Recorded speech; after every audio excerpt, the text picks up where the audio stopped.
Hi hello ನಮಸ್ಕಾರ ಸ್ನೇಹಿತರ. ನಾಳಿನ ಸಂಚಿಕೆಯಲ್ಲಿ ಏನಾಗ್ತದೆ ಅನ್ನೋದನ್ನು ತುಂಬಾ ಕ್ವಿಕ್ಕಾಗಿ ನೋಡ್ಕೊಂಡು ಬರೋಣ ಬನ್ನಿ.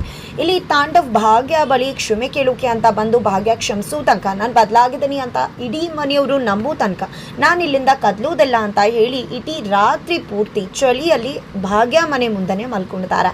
ಈ ಕಡೆ ತನ್ವಿ ಬಂದು ಬೆಡ್ಶೀಟ್ ಕೊಟ್ಟು ಅಪ್ಪ ಒಳಗಡೆ ಬನ್ನಿ ಅಂದರೂ ಕೂಡ ಇಲ್ಲಿ ತಾಂಡವ್ ಬರೋದಿಲ್ಲ ಮಗಳೇ, ನಾನು ಇಲ್ಲೇ ಇರ್ತೀನಿ ಅಂತ ಹೇಳಿ ಅಲ್ಲೇ ಇದ್ದಾರೆ. ಈ ಕಡೆ ಅಪ್ಪನಿಗೆ ಬೆಡ್ಶೀಟನ್ನು ಒದಿಸಿ ಅಪ್ಪ ಹಿಡಿದ್ರು ಅನ್ನೋ ಕಾರಣಕ್ಕೆ ತನ್ವಿ ಒಳಗಡೆ ಬರ್ತಾಳೆ.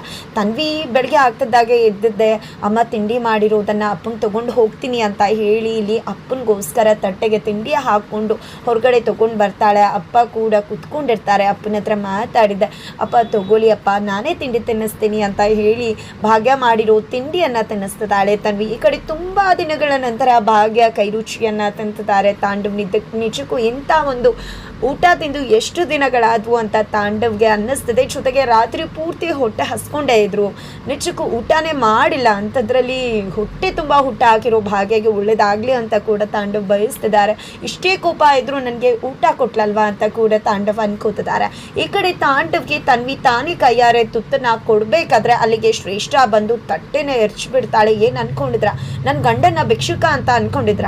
ಈ ರೀತಿಯಾಗಿ ನನ್ನ ಗಂಡನ ಗೋಳಿ ಕೂತಿದ್ರಲ್ಲ, ಹೊರಗಡೆ ನಿಲ್ಲಿಸಿ ಚಳಿಯಲ್ಲಿ ಈ ರೀತಿ ಭಿಕ್ಷುಕನ್ ಕೊಟ್ಟಾಗೆ ಊಟ ತಿನ್ನಿಸ್ತಿದ್ರಲ್ಲ, ನೀವೆಲ್ಲ ಮನುಷ್ಯರ ಹಾಗೆ ಹೀಗೆ ಅಂತ ಹೇಳಿ ಶ್ರೇಷ್ಠ ತರಾಟೆಗೆ ತಗೋತಾ ಇದ್ರೆ ಇತ್ತ ಕಡೆ ತಾಂಡವ್ ಸುಮ್ಮನಿರು ಶ್ರೇಷ್ಠ ಅಂತಿದ್ದಾರೆ. ನಿನ್ಗೆ ಗೊತ್ತಾಗೋದಿಲ್ಲ ಇರು ತಾಂಡವ್, ಕಂಡೂರ್ ಗಂಡನ ಮೇಲೆ ಕಣ್ಣು ಹಾಕೊಳ್ಳೋಳು ಅಂತ ಹೇಳಿ ಭಾಗ್ಯ ಬಗ್ಗೆ ತುಂಬಾ ಕೀಳಾಗಿ ಮಾತಾಡೋಕೆ ಶ್ರೇಷ್ಠ ಮುಂದಾಗ್ತಿದ್ದಾಗೆ ರೊಚ್ಚಿಗೆದ್ದಂತಹ ತಾಂಡವ್ ಶ್ರೇಷ್ಠ ಕಪ್ಪಾಳಕ್ಕೆ ಬಾರಿಸ್ತಾರೆ.